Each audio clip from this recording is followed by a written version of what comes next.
ہمیں پتہ ہونا چاہیے کہ ہمارے جد امجد پیر طریقت رہبر شریعت حضرت الخواج خواجہ صوفی نواب الدین اللہ یہ صوفی نواب الدین صاحب رحمۃ اللہ تعالیٰ علیہ آپ کا فیض جو کہ سلسلہ علیہ نقشبندیہ سے مجدد ہے، میں نے پڑھا اور یہ آپ کے گوشت گزار کرنا چاہتا ہوں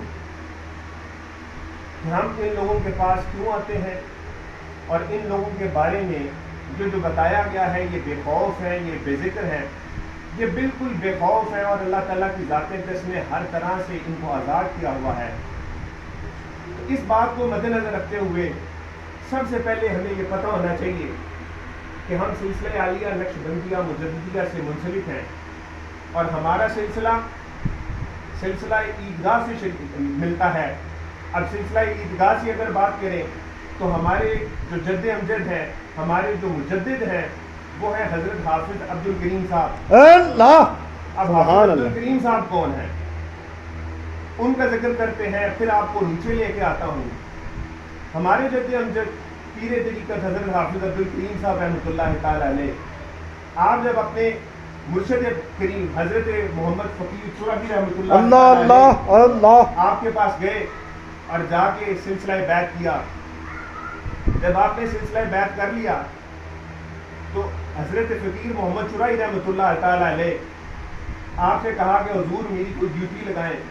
حضرت فقیر محمد چرائی رحمۃ اللہ تعالی علیہ نے کہا کہ حافظ جی آپ کی ڈیوٹی لگاتا ہوں، کیا وہ پوری کر لیں گے؟ حافظ صوفی نواب الدین صاحب رحمۃ اللہ تعالی علیہ نے کہا کہ حضور میں پوری کوشش کروں گا اور اس کو پورا کرنے کی کوشش کروں گا۔ آپ نے اپنا ایک جبہ مبارک دیا اور کہا کہ یہ لے جائیں اور جا کے صرف اس کی حفاظت کرنی ہے، صرف اس کی حفاظت کرنی ہے، اس کا ادب کرنا ہے کہ آپ یہ کر لیں گے۔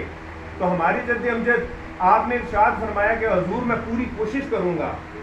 آپ وہ جبہ مبارک لے کے جا رہے تھے، رستے میں گزرتے آپ کو پتہ نہیں چلا، بازار میں گزرتے ہوئے آپ کا گزر ایک ایسی جگہ سے ہوا جہاں پہ فحش لوگ رہتے تھے، اللہ اکبر، جہاں پہ فحش لوگ رہتے تھے، اور آپ کا وہ جبہ مبارک جو آپ لے کے جا رہے تھے اور جس کی حفاظت کا ذمہ لیا تھا، اس کا ایک کونا ایک فحشہ عورت کے ساتھ لگ گیا۔ آپ سوچنے لگ گئے کہ میرے جد امجد، میرے پیر مجدد حضرت فقیر محمد چرائی رحمۃ اللہ علیہ آپ نے ڈیوٹی لگائی تھی کہ میرے اس کی حفاظت کرنی ہے، تو یہ میرے سے بڑی غلطی سرزد ہو گئی کہ آپ نے جو جبہ عنایت فرمایا تھا اس کا ایک کونا ایک فحشہ عورت کے ساتھ لگ گیا۔ اب اس بات کو لے کے آپ نے وہ جبہ مبارک لیا، دوبارہ حضرت فقیر محمد چرائی رحمۃ اللہ علیہ کے پاس چلے گئے اور جا کے عرض کیا حضور میں آپ کے جبے کی لاج نہیں رکھ سکا۔ آپ نے ارشاد فرمایا، ہنس کے ارشاد فرمایا، اے صوفی نواب الدین صاحب کیا ہوا؟ کہنے لگے کہ حضور جو آپ کا جبہ میں لے کے گیا تھا، آپ کا جبہ لے کے جب میں جا رہا تھا، بازار سے گزر رہا تھا، ایک فحشہ بازار کے اندر سے میرا گزرنا ہوا، آپ کے جبے کا ایک کونے کا مجھے شبہ ہے کہ کہیں وہ ایک کونا اس فحشہ عورت کے ساتھ نہیں لگ گیا۔ اس بارے میں آپ کیا ارشاد فرماتے ہیں؟ حضرت فقیر محمد چرائی رحمۃ اللہ علیہ کے ارشاد فرماتے ہیں، حضرت فقیر محمد چرائی رحمۃ اللہ علیہ ارشاد فرماتے ہیں، اے صوفی جی آپ نے جس محبت اور عقیدت کے ساتھ میرے سے وہ اپنا محفوظ کیا تھا اور آپ اس کو لے کے جا رہے تھے، مجھے قسم ہے اپنے پروردگار کی، آپ کا جو ایک کونا اس فحشہ عورت کے ساتھ جا کے لگا، آج جا کے اس کی دیکھ لو، اس کی زندگی بدل گئی اور اس کو میں نے ولی اللہ کر دیا۔ اگر یہ میرا چولا پورے فحشہ بازار کے اندر کسی ایک جگہ کو بھی اور مس کر لیتا تو پوری کی پوری بستی کو ولی کر دیتا۔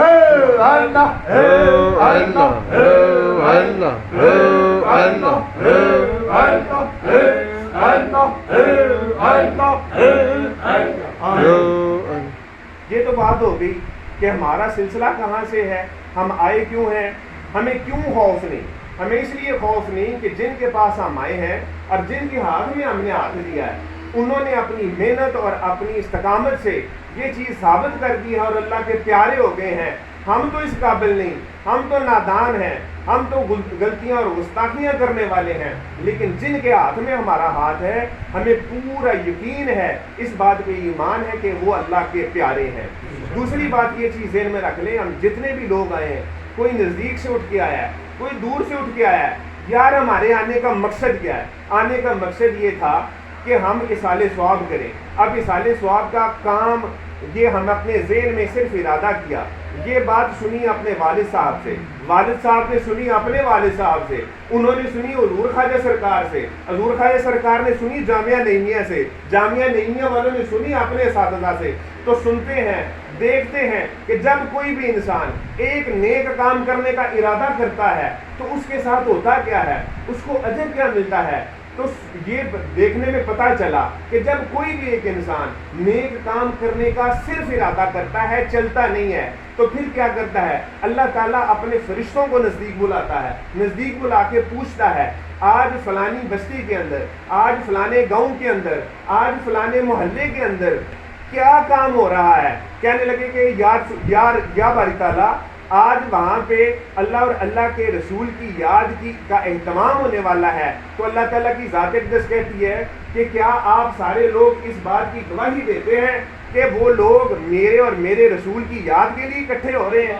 تو فرشتے کہتے ہیں یا باری تعالیٰ وہ تیرے اور تیرے رسول کی یاد کے لیے اکٹھے ہو رہے ہیں، اور دل میں ارادہ کیا ہے، ابھی نہ آپ چلے، نہ میں چلا، نہ کوئی اور چلا، صرف گھر میں بیٹھے ہیں اور صرف گھر میں بیٹھ کے دل میں ارادہ کیا۔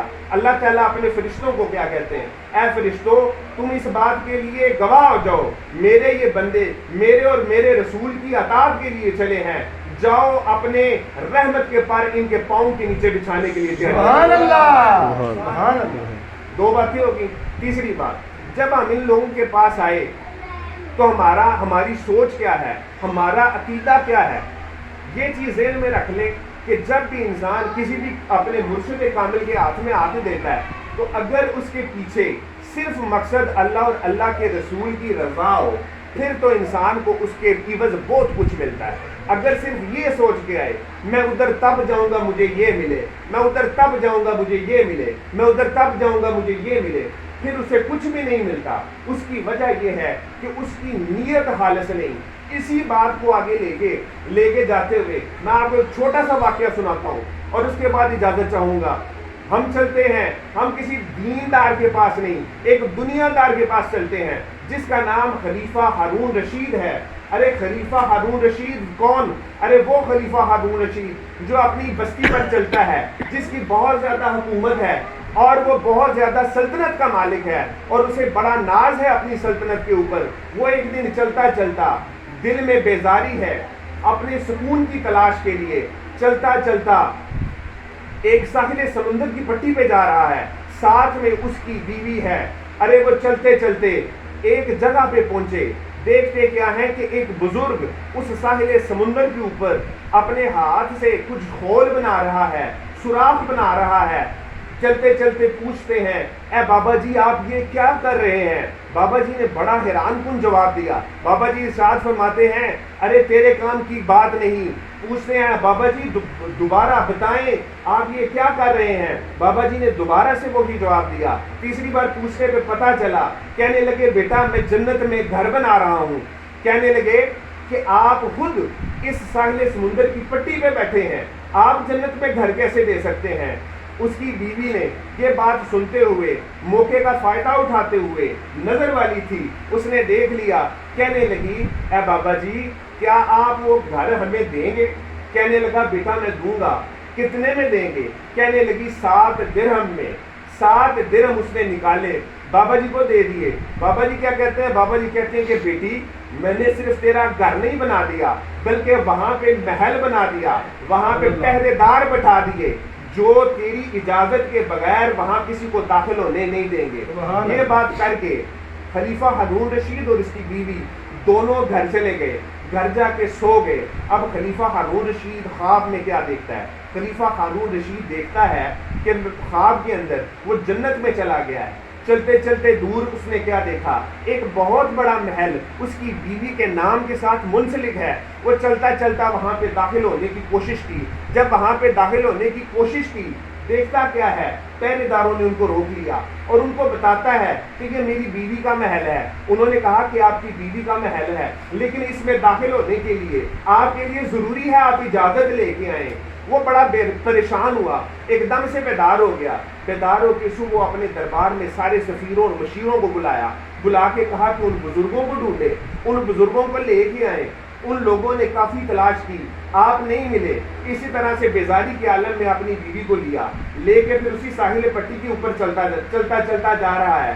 دیکھا وہ بزرگ مل گئے, خوشی کے مارے چہرے کے اوپر خوبصورتی آ گئی, خوشی آ گئی, اور پوچھتا ہے اے بزرگوں آپ کیا کر رہے ہیں؟ بزرگوں نے بتایا بیٹا جنت میں گھر بنا رہا ہوں.